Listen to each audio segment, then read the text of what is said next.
News के मुद्दा अज के एपीसोड दे चुका फिर थोड़ा स्वागत है। बीते दिन असीं गलबात कर रहे सी प्रेजिडेंट ट्रंप की दी हुई खास इंटरव्यू की, जिहदे विचों कुछ बहुत अहम सवाल उन्होंने स्टेटमेंट्स उठते हैं और चना गलबात के उत्ते तबसरा करने के लिए बीते दिन मौजूद रहे हैं द इंडियन पैनोरमा के एडिटर प्रोफैसर इंद्रजीत सिंह सलूजा, जो अज भी साथ मौजूद ने। सलूजा साहब, thank you very much for your time. और जी बीते दिन असीं इंटरव्यू की गल की है, वो एक सवाल खास रहा है जिहदे नाल संबंधित 3-4 स्टेटमेंट्स उन्हों दियां प्रेजिडेंट ट्रंप दियां हैगियां ने।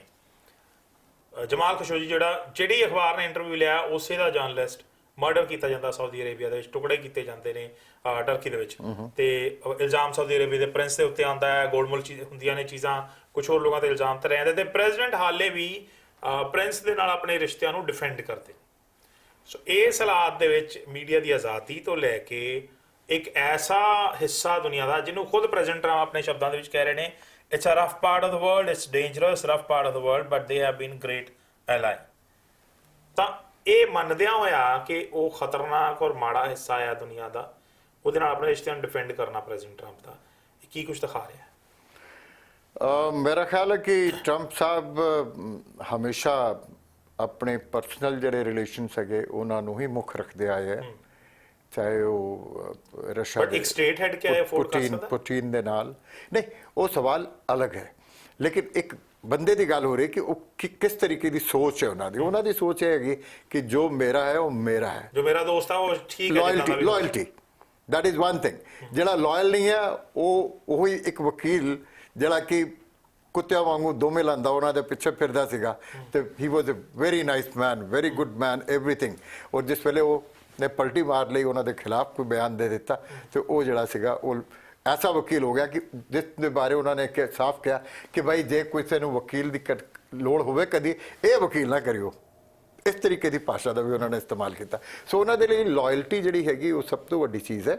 ਔਰ ਮੇਰਾ ਖਿਆਲ ਹੈ ਕਿ ਉਹਨਾਂ ਦੇ ਆਪਣੇ ਜਿਹੜੇ ਰਿਸ਼ਤੇ ਸਊਦੀ ਅਰੇਬੀਆ ਦੇ ਨਾਲ ਹਨ, as a builder, as a investment ਉਹਨਾਂ ਦੇ ਉੱਥੇ ਹੈ, ਉਹਨਾਂ ਦੇ ਨਾਲ ਵਪਾਰਿਕ ਸੰਬੰਧ ਹੈਗੇ। ਜਦ ਵੀ ਸਊਦੀ ਅਰੇਬੀਅਨ ਕੋਈ ਰਾਇਲ ਆਉਂਦਾ ਇਹਨਾਂ ਦੇ ਹੋਟਲ ਦੇ ਵਿੱਚ ਉਹਨਾਂ ਦਾ ਰੁਕਣਾ ਹੁੰਦਾ ਔਰ ਉਹਨਾਂ ਕੋਲ ਵੀ ਆਮਦਨ ਇਹਨਾਂ ਨੂੰ ਅੱਛੀ ਖਾਸੀ ਹੁੰਦੀ ਹੈ। ਸੋ ਇਹ ਪੂਰਾ ਵਪਾਰਿਕ ਸੰਬੰਧ ਹੈਗਾ ਜਿਸ ਨੂੰ ਲੈ ਕੇ ਟਰੰਪ ਸਾਹਿਬ ਜਿਹੜੇ ਹੈਗੇ ਉਹਨਾਂ ਦੇ ਲਈ ਸਊਦੀ ਅਰੇਬੀਆ ਇੱਕ ਸੋਨੇ ਦੇ ਅੰਡੇ ਦੇਣ ਵਾਲੀ ਮੁਰਗੀ ਹੈ, ਤੇ ਉਸ ਨੂੰ ਹਲਾਕ ਤੇ ਇਹਨਾਂ ਨੇ ਨਹੀਂ ਕਰਨਾ। ਠੀਕ ਹੈ ਕਿ ਅਮਰੀਕਾ ਇੱਕ ਐਸਾ ਮੁਲਕ ਹੈਗਾ ਜਿੱਥੇ ਕਿ ਹਿਊਮਨ ਫਰੀडम, ਹਿਊਮਨ ਡਿਗਨਿਟੀ ਦੇ ਲਈ, ਹਿਊਮਨ ਰਾਈਟਸ ਦੇ ਲਈ ਸਭ ਕੁਝ ਕੀਤਾ ਜਾਂਦਾ, ਸਭ ਤੋਂ ਵੱਡੇ ਸਟਰਗਲ ਹੁੰਦੇ।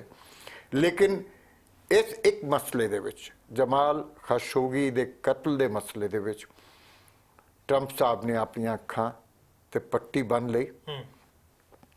CIA ਨੇ, ਇੰਟੈਲੀਜੈਂਸ ਏਜੰਸੀਜ਼ ਨੇ ਇਹਨਾਂ ਨੂੰ ਕਿਹਾ ਕਿ ਖਸ਼ੋਗੀ ਦਾ ਮਰਡਰ ਪ੍ਰਿੰਸ ਨੇ ਹੁਕਮ ਦੇ ਕੇ ਕੀਤਾ। ਟੇਪ ਵੀ ਹੈ, ਲੇਕਿਨ ਟੇਪ ਟਰੰਪ ਸਾਹਿਬ ਨੇ ਕਿਹਾ ਮੈਂ ਸੁਣਨਾ ਹੀ ਨਹੀਂ। ਔਰ ਇਸ ਵੇਲੇ ਇੱਕੋ ਹੀ ਜਿੱਦ ਹੈ ਕਿ ਨਹੀਂ ਭਾਈ ਉਹਨਾਂ ਨੇ ਕੁਛ ਨਹੀਂ ਕੀਤਾ। ਦੇयर इज नो ਕੰਕਲੂਸਿਵ ਐਵੀਡੈਂਸ। ਜਦ ਤੁਸੀਂ ਐਵੀਡੈਂਸ ਲੈਣਾ ਹੀ ਨਹੀਂ ਚਾਹੁੰਦੇ, ਸੁਣਨਾ ਹੀ ਨਹੀਂ ਚਾਹੁੰਦੇ, ਕੰਕਲੂਸਿਵ ਐਵੀਡੈਂਸ ਦੀ ਕੀ ਗੱਲ। ਔਰ ਤੁਸੀਂ ਦੇਖੋ ਅੱਜ CIA ਦੀ ਡਾਇਰੈਕਟਰ ਉਹ ਬਰੀਫਿੰਗ ਦੇ ਵੇਲੇ ਨਹੀਂ ਬੁਲਾਈ ਗਈ, ਬਿਲਕੁਲ, ਕਿਉਂਕਿ ਉਹਨਾਂ ਨੇ ਕਿਹਾ ਨਾ ਜੇ ਇਹ ਆਏਗੀ। ਔਰ because CIA director is somebody you know who is not going to tell lies, ਜਦ ਕਿ ਉਹ ਟਰੰਪ ਦੀ ਆਪਣੀ ਰੱਖੀ ਹੋਈ ਹੈ, ਲੇਕਿਨ ਉਹਨੂੰ ਨਹੀਂ ਆਉਣ ਦਿੱਤਾ ਗਿਆ। ਆਪਣੀ ਜੌਬ ਜਸਟੀਫਿਕੇਸ਼ਨ ਕਰਨੀ ਹੈ ਤੇ ਇਹਦਾ ਖਤਰਾ ਹੈ ਉਹਨਾਂ ਨੂੰ। ਇਸ ਲਈ ਉਹਨਾਂ ਨੂੰ ਇਹ ਲੱਗਾ ਕਿ ਬਈ ਇਹ ਜੇ ਆ ਜਾਏਗੀ ਤਾਂ ਇਹਨੇ ਕੋਈ ਐਸੀ ਗੱਲ ਜਿਹੜੀ ਹੈ ਸਪਸ਼ਟ ਕਰ ਦੇਣੀ ਹੈ ਜਿਹਦੇ ਨਾਲ ਸਾਡੀ ਜਿਹੜੀ ਪੋਜੀਸ਼ਨ ਅਸੀਂ ਲਈ ਹੋਈ ਹੈ ਉਹ ਗਲਤ ਸਾਬਿਤ ਹੋ ਜਾਏਗੀ। ਸੋ ਟਰੰਪ ਸਾਹਿਬ ਨੇ ਕਿਹਾ ਕਿ ਨਹੀਂ। ਸੋ ਜਿੱਥੇ ਤੱਕ ਸਵਾਲ ਹੈ ਇਸ ਤਰੀਕੇ ਦੇ ਰਵੱਈਏ ਦਾ, ਤੇ ਮੈਂ ਸਮਝਦਾ ਕਿ ਇਹ ਅਮਰੀਕਾ ਦੇ ਲਈ ਫਿਰ ਇੱਕ ਬਹੁਤ ਹੀ ਘਾਤਕ ਚੀਜ਼ ਹੈ। ਜੀ ਤੁਹਾਡੀ ਅਖਬਾਰ ਦੇ ਵਿੱਚ ਕੋਈ ਬੰਦਾ ਐਡਵਰਟਾਈਜ਼ ਕਰਦਾ ਹੈ, ਤੁਸੀਂ ਉਹਦਾ ਸਾਥ ਦਿਓ, ਮੰਨ ਸਕਦਾ। ਸੇਮ ਮੇਰੀ ਸਿਚੁਏਸ਼ਨ ਹੈ, ਕੋਈ ਮੇਰਾ ਦੋਸਤ ਹੈ, ਮੈਂ ਉਹਦਾ ਸਾਥ ਦੇਵਾਂ, ਮੰਨ ਸਕਦਾ। ਇੱਕ ਸਟੇਟ ਹੈਡ ਇਦਾਂ ਦਾ ਸਟੈਂਡ ਲਵੇ, क्या वो लॉजिकल, अफोर्डेबल, अंडरस्टैंडेबल है किसी पास? नहीं, सवाल तो उठता है कि पॉलिसी स्टेट की होंगी, पॉलिसी इंडिविजुअल की तो है नहीं। हाँ, स्टेट की पॉलिसी सीधी हैगी कि भाई किते भी ह्यूमन राइट का वायोलेशनस होंदा है, अमेरिका उत्ते झंडा लैके खड़ा और इत्थे तो इन्होंने सरेंडर किया होया। ਪੂਰੀ ਤਰੀਕੇ ਦੇ ਨਾਲ ਅੱਜ ਪੂਰੀ ਦੁਨੀਆ ਜਿਹੜੀ ਸਿਵਲਾਈਜ਼ਡ ਵਰਲਡ ਹੈਗਾ ਉਹ ਅਮਰੀਕਾ ਦੇ ਉੱਤੇ ਥੁੱਕ ਰਿਹਾ ਕਿ ਭਈ ਇਹ ਕੀ ਕਰ ਰਿਹਾ ਅਮਰੀਕਾ, ਟਰੰਪ ਸਾਹਿਬ ਕੀ ਕਰ ਰਹੇ ਹੈ ਕਿ ਇੱਕ ਹੱਤਿਆ ਹੋ ਰਹੀ ਹੈ, ਹੱਤਿਆਰਾ ਹੈ, ਉਸ ਨੂੰ ਵੀ ਉਹ ਡਿਫੈਂਡ ਕਰੀ ਜਾ ਰਿਹਾ ਬਿਕਾਜ਼ ਕਿ ਉਹਨਾਂ ਦੇ ਆਪਣੇ ਪਰਸਨਲ ਕੋਈ ਇੰਟਰਸਟ ਹੈ। ਓਕੇ, ਇੱਕ ਸਵਾਲ ਆਉਂਦਾ ਆ ਕਿ ਪ੍ਰੈਜ਼ੀਡੈਂਟ ਦੀਆਂ ਪਾਲਿਸੀਜ਼ ਜਾਂ ਉਹਨਾਂ ਦੇ ਡਿਸੀਜਨ ਦੇ ਉੱਤੇ ਚੈੱਕ ਲਾਉਣਾ ਹੈ ਤਾਂ ਓਪੋਜੀਸ਼ਨ ਜਿਹੜੀ ਆ ਉਹ ਕਰ ਸਕਦੀ ਹੈ, ਆਪਣੀ ਪਾਰਟੀ ਵੀ ਕਰ ਸਕਦੀ ਹੈ, ਓਪੋਜੀਸ਼ਨ ਜ਼ਿਆਦਾ ਸਟਰੋਂਗਲੀ ਕਰ ਸਕਦੀ ਹੈ। Finally after a while democrats ਜਿਹੜੇ ਨੇ ਉਹ ਹਾਊਸ ਨੂੰ ਕਬਜ਼ੇ 'ਚ ਕਰਨ ਦੇ ਵਿੱਚ ਕਾਮਯਾਬ ਹੋਏ ਨੇ, ਹਾਲਾਂਕਿ ਸੈਨੇਟ ਹੋਰ ਵੀਕ ਪਏ ਨੇ। ਜਨਵਰੀ ਚ ਆਣਗੇ, ਠੀਕ ਹੈ, ਜਨਵਰੀ 'ਚ ਆ ਜਾਣਗੇ। ਪਰ ਤੁਹਾਨੂੰ ਹੁਣ ਜੇ ਡੈਮੋਕ੍ਰੈਟਸ ਦੀ ਗੱਲ ਦੇਖੀਏ ਤੇ ਡੈਮੋਕ੍ਰੈਟਸ ਵੀ ਲੱਗਦਾ ਆ ਕਿ ਕੁਝ ਕਰ ਲੈਣਗੇ। ਨੈਂਸੀ ਪੈਲੋਸੀ ਨੂੰ ਬੁੱਧਵਾਰ ਨੂੰ ਸਪੋਰਟ ਮਿਲ ਗਈ ਆ ਸਪੀਕਰ ਬਣਨ ਦੇ ਵਾਸਤੇ, ਪਰ 48 ਨਵੇਂ ਡੈਮੋਕ੍ਰੈਟ ਰਿਪਬਲਿਕਨ ਨਹੀਂ, ਉਹਨਾਂ ਦੀ ਆਪਣੀ ਪਾਰਟੀ ਦੇ ਚੁਣੇ ਹੋਏ ਨੁਮਾਇੰਦੇ ਕਹਿ ਰਹੇ ਨੇ ਕਿ ਨੈਂਸੀ ਪੈਲੋਸੀ ਨੂੰ ਨੁਮਾਇੰਦਗੀ ਨਹੀਂ ਮਿਲਣੀ ਚਾਹੀਦੀ ਸਪੀਕਰ। ਬਿਲਕੁਲ ਠੀਕ ਹੈ। ਸੋ ਵਿਦਨ ਪਾਰਟੀ ਇੰਨਾ ਤਗੜਾ ਰਿਫਟ ਹੈ ਤਾਂ ਪਾਰਟੀ ਕਿਸ ਹਾਲਾਤ ਦੇ ਵਿੱਚ ਸਾਹਮਣੇ ਉਹ ਚੈਲੰਜ ਕਰੇਗੀ ਪਾਲਿਸੀਜ਼ ਨੂੰ, ਚੁਣੌਤੀਆਂ ਦੇ? ਜਿੱਥੇ ਤੱਕ ਡੈਮੋਕ੍ਰੇਟਸ ਦਾ ਸਵਾਲ ਹੈ ਜੀ, ਇਹ ਕਦੀ ਨਹੀਂ ਹੁੰਦਾ ਕਿ ਕਿਸੇ ਵੀ ਪਾਰਟੀ ਦੇ ਸਾਰੇ ਇੱਕੋ ਗੱਲ ਨੂੰ ਮੰਨਦੇ ਹੋਣ। ਵਿਚਾਰ ਅਲੱਗ-ਅਲੱਗ ਵੀ ਹੁੰਦੇ। ਫੋਰ ਐਗਜ਼ਾਮਪਲ ਜਿਵੇਂ ਡੈਮੋਕ੍ਰੇਟਸ ਦੇ ਵਿੱਚ ਫਾਰ ਲੈਫਟ ਹੈ, ਹਾਂ, ਜਿਹੜੇ ਸੋਸ਼ਲਿਸਟ ਸਟੇਟ ਦੇ Liberal- ਨੇੜੇ ਜਾਂਦੇ liberal ਵੀ ਨੇ, ਹੈਗੇ। ਜਿਹੜੇ ਵੈਲਫੇਅਰ ਸਟੇਟ ਦੀ ਗੱਲ ਕਰਦੇ ਨੇ, ਜਿਹੜੇ ਹਾਂ ਉਹਦੇ ਬਾਅਦ ਲਿਬਰਲ ਵੀ ਹੈਗੇ, ਔਰ ਐਸੇ ਨੇ ਜਿਹੜੇ ਸੈਂਟਰ ਦੇ ਨੇੜੇ ਜਾਂਦੇ ਨੇ ਜੀ, ਉਹ ਉਹ ਕਹਿੰਦੇ ਜਿਹੜੇ ਨੇ ਕਿ ਕਾਰਪੋਰੇਟਸ ਹੀ ਸੁਣੋ। ਬਿਲਕੁਲ। ਔਰ ਇਹ ਜਿਹੜਾ ਹੈ ਵਿਰੋਧ, ਜਿਹੜਾ ਤੁਸੀਂ ਗਰੁੱਪ ਕਹਿ ਰਹੇ ਹੋ ਨਵੇਂ ਚੁਣੇ ਹੋਏ ਡੈਮੋਕ੍ਰੇਟਸ ਦਾ, ਇਹ ਵਿਰੋਧ ਜ਼ਰੂਰ ਕਰਨਗੇ ਅੰਦਰ ਰਹਿ ਕੇ, ਹਾਂ, ਲੇਕਿਨ ਐਸਾ ਕੁਝ ਵੀ ਨਹੀਂ ਹੋਏਗਾ ਕਿ ਜਿਹਦੇ ਨਾਲ ਕਿ ਡੈਮੋਕ੍ਰੈਟਿਕ ਪਾਰਟੀ ਜਿਹੜੀ ਹੈਗੀ ਉਹ ਕਮਜ਼ੋਰ ਹੁੰਦੀ ਹੋਵੇ। ਉਹਨਾਂ ਦੀ ਕੋਸ਼ਿਸ਼ ਇਹ ਹੋਏਗੀ ਕਿ ਅਸੀਂ ਪ੍ਰੈਸ਼ਰ ਤੇ ਰੱਖੀਏ ਲੀਡਰਸ਼ਿਪ ਉੱਤੇ ਕਿ ਭਾਈ ਤੁਸੀਂ ਪਾਲਿਸੀਜ਼ ਉਹ ਕਰੋ ਜਿਹੜੀਆਂ ਕਿ ਅਸੀਂ ਲੋਕਾਂ ਨੂੰ ਪ੍ਰੋਮਿਸਸ ਕਰਕੇ ਆਏ ਆ, ਉਹਦੇ ਮੁਤਾਬਕ ਪਾਲਿਸੀਜ਼ ਰੱਖੋ, ਕਿਉਂਕਿ ਉਹਨਾਂ ਨੇ 2020 ਫੇਰ ਇਲੈਕਸ਼ਨ ਜਾਣਾ ਹੈ। ਠੀਕ ਹੈ ਨਾ। ਔਰ 2 ਸਾਲ ਦੀ ਗੱਲ ਹੈ। ਬਿਲਕੁਲ। ਔਰ ਪਾਰਟੀ ਦੇ ਸਾਹਮਣੇ ਇਸ ਵੇਲੇ ਇਹਨਾਂ ਦਾ agenda is the most important thing. Agenda ਦੇ ਵਿੱਚ ਬੜੀ ਕਲੈਰਿਟੀ ਹੈਗੀ ਕਿ ਜਿਵੇਂ ਸਭ ਤੋਂ ਜ਼ਿਆਦਾ ਜਿਹੜਾ ਸਰਵੇ ਤੁਸੀਂ ਦੇਖਿਆ, ਸਭ ਤੋਂ ਜ਼ਿਆਦਾ ਲੋਕਾਂ ਨੂੰ ਤੁਹਾਨੂੰ ਯਾਦ ਹੋਏਗਾ, ਸਭ ਤੋਂ ਜ਼ਿਆਦਾ ਲੋਕੀ ਜਿਹੜੇ ਸੀਗੇ ਕੰਸਰਨ ਕਿਸ ਨਾਲ ਸੀਗੇ? ਹੈਲਥ ਕੇਅਰ ਦੇ ਨਾਲ। So health care is one of the items on the agenda. Second ਚੀਜ਼ ਤੁਹਾਨੂੰ ਯਾਦ ਹੈਗੀ, ਉਹ ਵੀ ਦੱਸ ਦਿਓ ਤੁਸੀਂ ਕੀ ਸੀਗੇ, ਯਾਦ ਕਰੋ। ਬਿਲਕੁਲ, ਟੈਕਸੇਸ਼ਨ ਦਾ ਇਸ਼ੂ ਸੀਗਾ ਕਿ ਤੁਸੀਂ ਜਿਹੜਾ ਗਰੀਬ ਹੈ ਉਹਨੂੰ ਟੈਕਸ ਕੱਟ ਦੇਣਾ ਹੈ 10%। ਕਰੈਕਟ। ਸੋ ਉਹ ਵੀ ਪਾਸ ਕਰਾਉਣਾ ਕਿਸੇ ਨਾ ਕਿਸੇ। ਔਰ ਇਮੀਗ੍ਰੇਸ਼ਨ ਉਹਦੇ ਬਾਅਦ ਹੈ। ਹਾਂ, ਸੋ ਇਸ ਵੇਲੇ ਇਮੀਗ੍ਰੇਸ਼ਨ 7-8% ਲੋਕਾਂ ਦੇ ਵਾਸਤੇ ਹਾਂਜੀ, ਕੰਸਰਨ ਸੀ। ਉਹ ਬਹੁਤ ਥੱਲੇ ਜਾ ਕੇ। ਤੋ ਇਹ ਜਿਹੜੇ ਇਸ਼ੂਜ਼ ਹੈਗੇ ਉਹਨਾਂ ਨੂੰ ਲੈ ਕੇ ਡੈਮੋਕ੍ਰੇਟਸ ਨੇ ਚੱਲਣਾ। ਔਰ ਇਹਨਾਂ ਦੀ ਸਟ੍ਰੈਟਜੀ ਇਸ ਵੇਲੇ ਇਹ ਹੋਏਗੀ ਕਿ ਅਸੀਂ ਆਪਣੇ ਏਜੰਡਾ ਨੂੰ ਪੁਸ਼ ਕਰੀਏ ਤਾਂ ਕਿ ਸਾਡੇ ਬੰਦੇ ਜਿਹੜੇ ਵੋਟਰ ਹੈਗੇ ਉਹਨਾਂ ਨੂੰ ਲੱਗੇ ਕਿ ਅਸੀਂ ਕੰਮ ਕਰ ਰਹੇ ਹਾਂ। ਦੂਸਰਾ, ਉਹਨਾਂ ਦਾ ਇੱਕ ਹੋਰ ਏਜੰਡਾ ਜਿਹੜਾ ਕਿ ਬੜਾ ਇੰਪੋਰਟੈਂਟ ਹੈਗਾ, ਉਹ ਹੈਗਾ ਕਿ 2020 ਤੋਂ ਪਹਿਲਾਂ ਕਿਸੇ ਤਰੀਕੇ ਦੇ ਨਾਲ ਟਰੰਪ ਨੂੰ ਚੱਲਦਾ ਕਰੀਏ। ਚੈਲੰਜ ਤਾਂ ਕਰੀਏ, ਘੱਟੋ ਘੱਟ ਚੈਲੰਜ ਤੇ ਕਰੀਏ। ਚੱਲਦਾ ਤਾਂ ਨਹੀਂ ਹੋ ਸਕਦਾ ਕਿਉਂਕਿ 47 ਰਹਿ ਗਈਆਂ ਨੇ ਸੈਨੇਟ ਸੀਟਾਂ, ਤਾਂ ਇਕੱਲੇ ਹਾਊਸ ਨੇ ਤਾਂ ਇੰਪੀਚਮੈਂਟ ਕਰ ਨਹੀਂ ਦੇਣੀ। ਕਾਫੀ ਕੁਝ ਹੋ ਸਕਦਾ ਕਿਉਂਕਿ ਜਿਸ ਤਰੀਕੇ ਨਾਲ ਨਿਕਸਨ ਨੇ ਤੰਗ ਆ ਕੇ ਦਬਾਅ ਵਿੱਚ ਆ ਕੇ ਰਿਜ਼ਾਈਨ ਕੀਤਾ ਸੀਗਾ। ਪਰ ਪ੍ਰੈਜ਼ੀਡੈਂਟ ਟਰੰਪ ਤੰਗ ਆਉਣ ਵਾਲੀਆਂ ਸ਼ਖਸੀਅਤਾਂ ਚੋਂ ਨਹੀਂ ਲੱਗਦੇ। ਸ਼ਾਇਦ ਯੂ ਨੈਵਰ ਨੋ, ਕੱਲ ਨੂੰ ਮੂਲਰ ਦੀ ਰਿਪੋਰਟ ਦੇ ਵਿੱਚ ਕੋਈ ਬਹੁਤ ਹੀ ਡੈਮੇਜਿੰਗ ਗੱਲਾਂ ਆ ਜਾਣ, ਉਹ ਸਾਰੀ ਫੈਮਿਲੀ ਵਿੱਚ ਫਸਦੀ ਹੋਵੇ, ਉਸ ਵੇਲੇ ਹੋ ਸਕਦਾ ਕਿ ਜਿਵੇਂ ਇੰਡੀਆ ਦੇ ਚ ਹੁੰਦਾ ਨਾ ਕਿ ਭਾਈ ਪੁਲਿਸ ਨੂੰ ਜੇ ਬੰਦਾ ਚਾਹੀਦਾ, ਬੰਦਾ ਗਾਇਬ ਹੈਗਾ ਤਾਂ ਪੂਰਾ ਖਾਨਦਾਨ ਹੀ ਚੁੱਕ ਕੇ ਲੈ ਜਾਂਦੇ।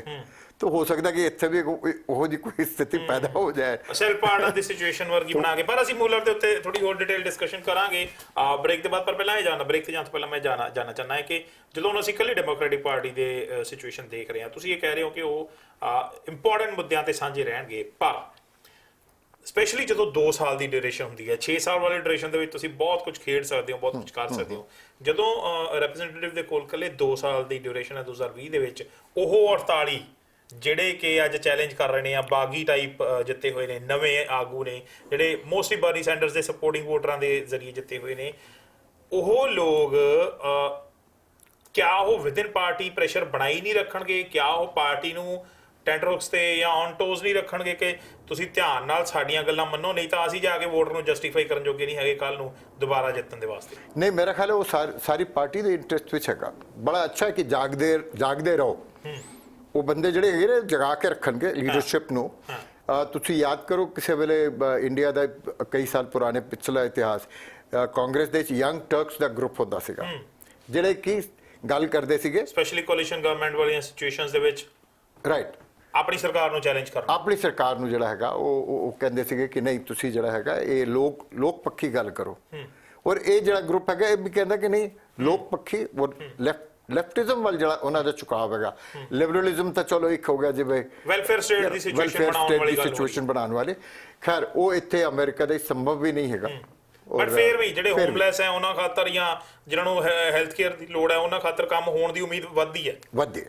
ਇਹਨਾਂ ਦੇ ਪ੍ਰੈਸ਼ਰ ਕਰਕੇ ਜਿਹੜੀ ਲੀਡਰਸ਼ਿਪ ਹੈ ਡੈਮੋਕ੍ਰੈਟਿਕ ਪਾਰਟੀ ਦੀ ਉਹ ਮਜਬੂਰ ਹੋਏਗੀ ਕਿ ਉਹ ਇਕੱਲੇ ਵਾਲ ਸਟਰੀਟ ਦੀ ਫੰਡਿੰਗ ਨਾਲ ਫੈਸਲੇ ਨਹੀਂ ਹੋਣਗੇ। ਉਮੀਦ ਹੋਈ ਕੀਤੀ ਜਾਂਦੀ ਹੈ ਅਗਰ ਐਸਾ ਹੋਇਆ ਤੇ ਫਿਰ ਇਹਨਾਂ ਦੇ ਵਿੱਚ ਔਰ ਬਾਕੀਆਂ ਦੇ ਵਿੱਚ ਕੋਈ ਫਰਕ ਨਹੀਂ ਰਹਿ ਜਾਏਗਾ। ਔਰ ਫਿਰ 2020 ਦੇ ਵਿੱਚ ਜਿਹੜਾ ਹੈ ਇਲੈਕਸ਼ਨ ਡੈਮੋਕ੍ਰੈਟਿਕ ਪਾਰਟੀ ਨੂੰ ਮੂੰਹ ਦਿਖਾਉਣਾ ਔਖਾ ਹੋ ਜਾਏਗਾ, ਫਿਰ ਬਹੁਤ ਔਖਾ ਹੋ ਜਾਏਗਾ। ਤਾਂ ਸੁਪਨੇ ਜਿੰਨੇ ਮਰਜ਼ੀ ਮਜ਼ਬੂਤ ਹੋਣ, ਸੁਪਨੇ ਜਿੰਨੇ ਮਰਜ਼ੀ ਲਏ ਜਾਣ, ਪਰ 2 ਹੀ ਸਾਲ ਬਾਕੀ ਨੇ ਜਦੋਂ ਡੈਮੋਕ੍ਰੈਟਿਕ ਪਾਰਟੀ ਨੇ ਪ੍ਰੈਜ਼ੀਡੈਂਟ ਟਰੰਪ ਨੂੰ ਚੈਲੰਜ ਕਰਨਾ ਹੈ। ਇਕੱਲੇ ਰਿਪਬਲਿਕਨ ਪਾਰਟੀ ਨਹੀਂ ਕਰਨਾ, ਟਰੰਪ ਆਪਣੇ ਆਪ ਦੇ ਵਿੱਚ ਪਾਰਟੀ ਤੋਂ ਜ਼ਿਆਦਾ ਤਗੜਾ ਹੋ ਚੁੱਕਿਆ ਇਨਸਾਨ ਹੈ, ਤਾਂ ਉਸ ਸ਼ਖਸੀਅਤ ਨੂੰ ਚੈਲੰਜ ਕਰਨ ਵਾਸਤੇ ਕਾਫੀ ਕੁਝ ਕਰਕੇ ਦਿਖਾਉਣਾ ਪਏਗਾ ਇਹਨਾਂ 2 ਸਾਲਾਂ ਦੇ ਵਿੱਚ। ਇੰਪੋਰਟੈਂਟ ਚੀਜ਼ ਇਹ ਹੈਗੀ ਆ। ਉਹ 2 ਸਾਲ ਵੀ ਜ਼ਿਆਦਾ ਨਹੀਂ ਬਚਣੇ ਮੇਰੇ ਖਿਆਲ, ਕਿਉਂਕਿ 2020 ਦੇ ਵਿੱਚ ਤੇ ਲਗਭਗ ਸਾਰਾ ਸਾਲ ਕੈਂਪੇਨ ਤੇ ਲੱਗ ਜਾਣਾ ਹੈ। 1 ਸਾਲ ਹੀ ਹੈ, ਇੱਕ ਸਾਲ ਦੇ ਬਾਅਦ ਫਿਰ ਸ਼ੁਰੂ ਹੋ ਜਾਣਾ ਕੁਝ ਕਰਨ ਵਿਖਾਉਣ ਨੂੰ। ਸੋ ਅਮਰੀਕਾ ਦੀ ਸਿਚੁਏਸ਼ਨ ਭਾਰਤ ਨਾਲੋਂ ਕੋਈ ਜ਼ਿਆਦਾ ਅੱਛੀ ਨਹੀਂ ਹੈ। ਇਲੈਕਸ਼ਨ ਲਗਾਤਾਰ ਉੱਥੇ 2.5 ਸਾਲ ਬਾਅਦ ਹੁੰਦੇ ਨੇ, ਇੱਥੇ 2 ਸਾਲ ਬਾਅਦ ਹੁੰਦੇ ਨੇ। ਰਾਬਰਟ ਮਿਊਲਰ ਦੇ ਅਗੇਂਸਟ ਜਿਹੜੀ ਬਿਆਨਬਾਜ਼ੀ ਹੋ ਰਹੀ ਹੈ ਉਹ ਕਿੰਨੀ ਖਤਰਨਾਕ ਹੈ, ਕਿਆ ਉਹਨੂੰ ਹਟਾਇਆ ਜਾ ਸਕਦਾ, ਕਿਆ ਉਹਨੂੰ ਨਹੀਂ ਹਟਾਇਆ ਜਾ ਸਕਦਾ, ਇਹਦੇ ਬਾਰੇ ਗੱਲਬਾਤ ਕਰਾਂਗੇ। ਬ੍ਰੇਕ ਤੋਂ ਬਾਅਦ ਵਾਪਸ ਆਉਂਦੇ।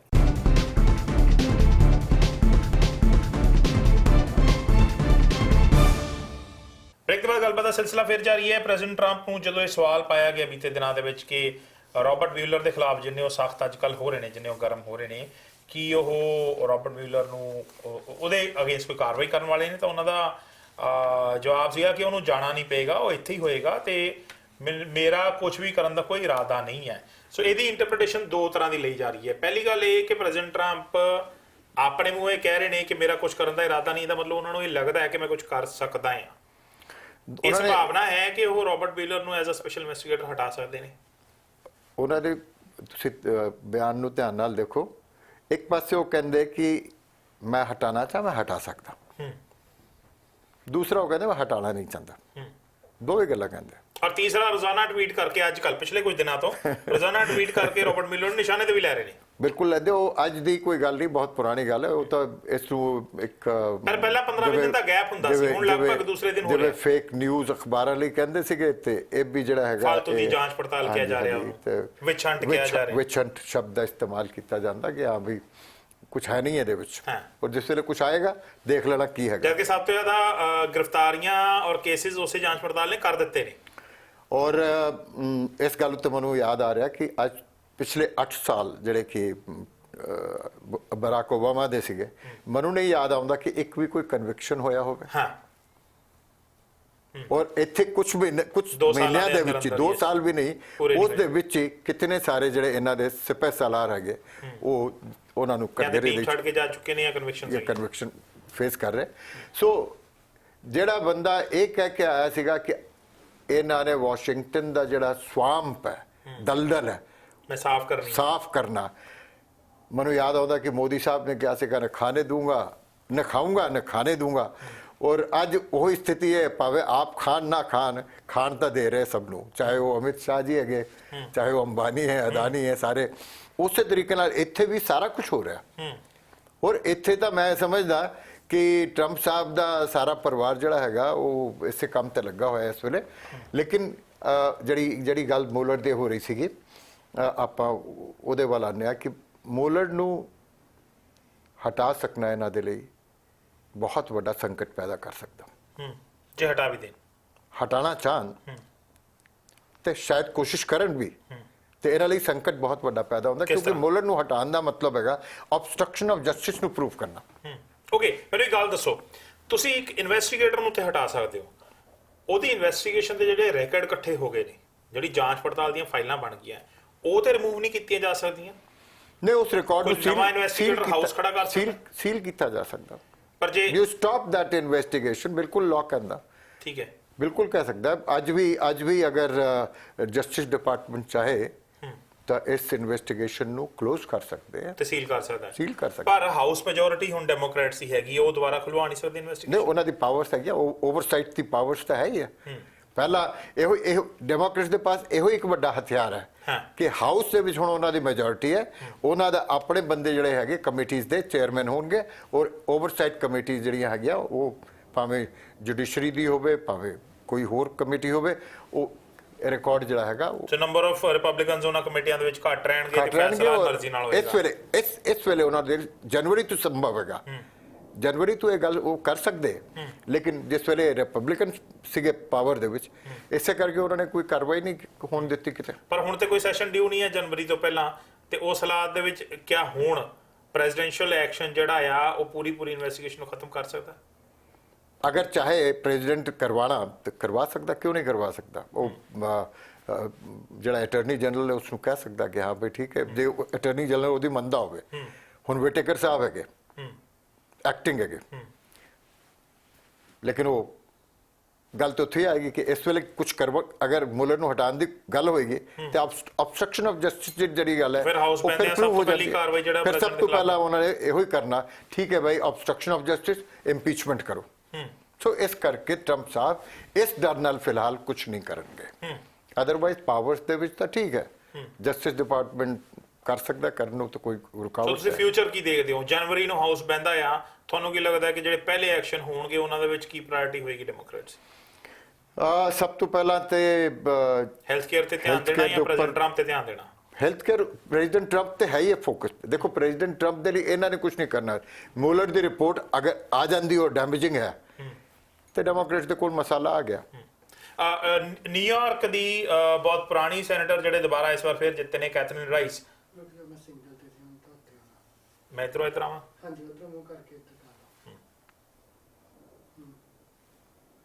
ਨਿਊਯਾਰਕ ਦੇ ਵਿੱਚ ਨਾਸਾ ਕਾਉਂਟੀ ਲੌਂਗ ਆਈਲੈਂਡ ਦੀ ਪੁਰਾਣੀ ਸੈਨੇਟਰ ਔਰ ਹਾਊਸ ਰੈਪਰੈਜ਼ੈਂਟੇਟਿਵ ਜਿਹੜੇ ਲਗਾਤਾਰ ਜਿੱਤੇ ਆ ਰਹੇ ਨੇ, ਇਸ ਵਾਰ ਜਿੱਥੇ ਨੇ ਕੈਥਰੀਨ ਰਾਈਸ। ਉਹਨਾਂ ਦੇ ਨਾਲ ਮੇਰੀ ਗੱਲਬਾਤ ਉਹਨਾਂ ਦੇ ਜਿੱਤੇ ਵੇਲੇ ਹੋਈ ਸੀ, ਜਦੋਂ ਉਹਨਾਂ ਨੇ ਇਹ ਕਿਹਾ ਸੀ ਕਿ ਸਾਡੇ ਕੋਲ ਕਰਨ ਨੂੰ ਇੰਨੇ ਸਾਰੇ ਕੰਮ ਨੇ ਕਿ ਮੈਂ ਤੈਨੂੰ ਇੱਕ ਲਿਸਟ ਦੇ ਵਿੱਚ ਪਹਿਲਾ ਦੂਜਾ ਤੀਜਾ ਨਹੀਂ ਦੱਸ ਸਕਦੀ। 7-8 ਚੀਜ਼ਾਂ ਜਿਹੜੀਆਂ ਗਿਣੀਆਂ ਹੋਈਆਂ ਨੇ।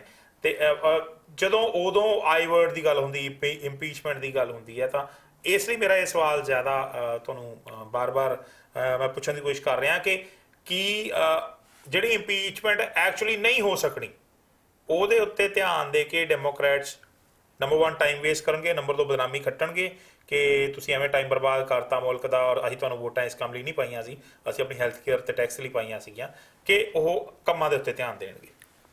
ਮੇਰਾ ਖਿਆਲ ਹੈ ਕਿ ਉਹ ਕੰਮਾਂ ਉੱਤੇ ਜ਼ਿਆਦਾ ਧਿਆਨ ਦੇਣਗੇ। ਔਰ ਜਿੱਥੇ ਤੱਕ ਟਰੰਪ ਦਾ ਸਵਾਲ ਹੈ, ਉਹ ਟਰੰਪ ਨੂੰ ਆਪਣੀ ਮੌਤ ਆਪ ਮਰਨ ਦੇਣਗੇ। ਦਿਸ ਸ਼ੁੱਡ ਬੀ ਦ ਸਟ੍ਰੈਟਜੀ ਜੋ ਮੇਰੇ ਹਿਸਾਬ ਦੇ ਨਾਲ ਹੈ। ਇੰਪੀਚਮੈਂਟ ਦੀ ਤਲਵਾਰ ਲਟਕਾਈ ਰੱਖਣਗੇ, ਕਿਉਂਕਿ ਜੇ ਮੁਲਰ ਦੀ ਰਿਪੋਰਟ ਡੈਮੇਜਿੰਗ ਆ ਜਾਂਦੀ ਹੈ ਤੇ ਬਾਕੀ ਜਿਹੜੇ ਕਨਵਿਕਸ਼ਨਸ ਹੈਗੇ ਉਹ ਤਾਂ ਹੋ ਰਹੇ ਆ, ਹੋਰ ਫਰਦਰ ਜਿਹੜੇ ਕਨਵਿਕਸ਼ਨਸ ਹੋਣੇ ਹੋਣਗੇ ਉਹ ਵੀ ਹੋਣਗੇ। ਤੋ ਸੇਕਾ ਜਿਹੜਾ ਕਹਿੰਦੇ ਆ ਉਹ ਤਾਂ ਟਰੰਪ ਨੂੰ ਪਏ ਲੱਗੇਗਾ ਨਾ ਉਸਦਾ।